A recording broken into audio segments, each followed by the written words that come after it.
오늘 선생님이 들려줄 이야기는 삼국지 이야기예요. 나관중 원작, 펴낸 사람, 아름다운 사람들. 여러분들 삼국지 하면 무엇이 떠오르나요? 그 삼국지 읽어본 적 있나요? 오늘 선생님이 간략하게 삼국지에 대해서 흐름을 알려줄 거예요. 그리고 더 자세한 내용은 여러분들이 책을 통해서 읽어보길 바랍니다. 자, 선생님이 들려주는 삼국지 이야기.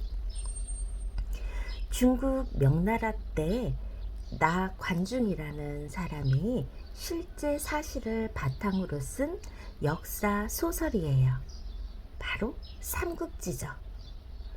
옛날부터 삼국지는 평생 3번 읽어야 한다는 말이 있어요.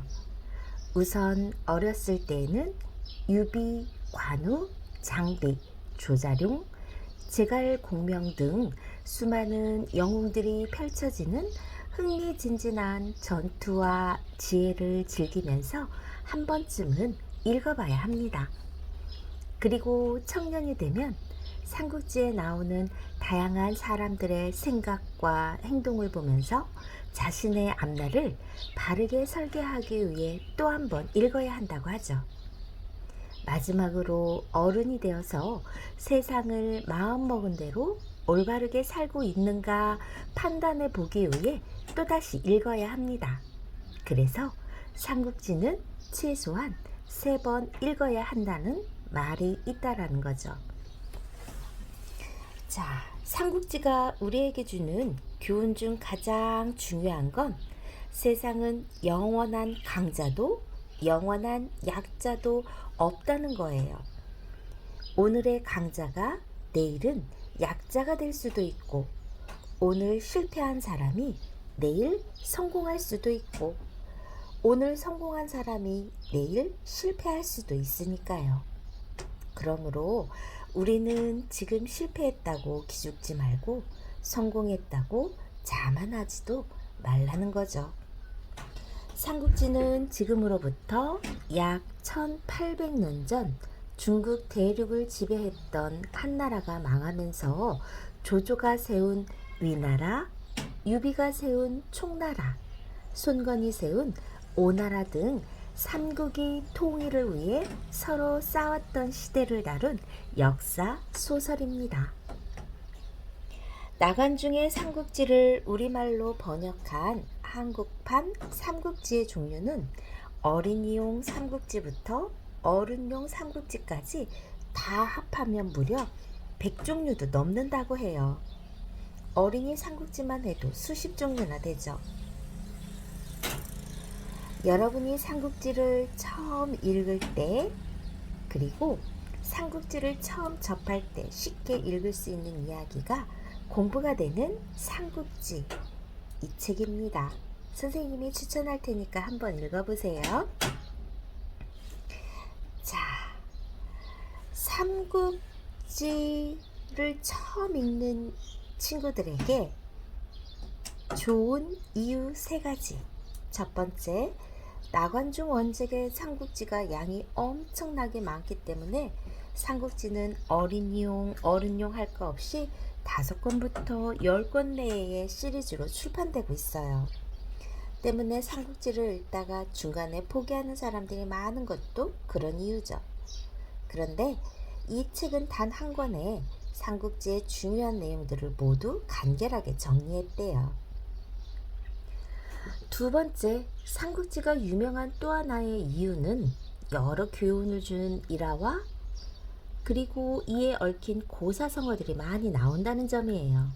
사람들이 자주 쓰는 일화와 고사성어들만 뽑아 연결해가는 방식이기 때문에 한 권의 책으로도 읽을 수 있다고 합니다. 삼국지는 소설의 무대가 우리나라가 아니라 옛날 중국의 역사라 이해하기가 쉽지 않은데, 이 책을 읽다 보면 중국의 역사나 한자 단어의 뜻을 설명해주는 표를 예쁘게 편집해 놓아 내용을 쉽게 이해할 수 있다고 하네요. 여러분들 한번 찾아서 읽어보세요. 자, 삼국지 하면 가장 먼저 떠오르는 게 도원결이라 할 수 있죠. 도원결의는 복숭아밭에서 의형제를 맺기로 다짐한다는 뜻으로 유비, 관우, 장비가 처음으로 만나 평생을 친형제처럼 지내기로 결의하는 내용이에요. 그 후 유비, 관우, 장비 삼형제는 낭중지추처럼 어디서나 뛰어난 전투 실력을 발휘해 백성들의 영웅으로 떠오르죠. 삼국지의 또 다른 주인공인 조조는 임기응변편에서 폭군 동탁을 암살하려다 들키자 재빠르게 궁궐을 빠져나와 도망친 후 동탁을 물리칠 연합군을 모집하면서 처음으로 유비, 관우, 장비 삼형제와 만나게 되죠.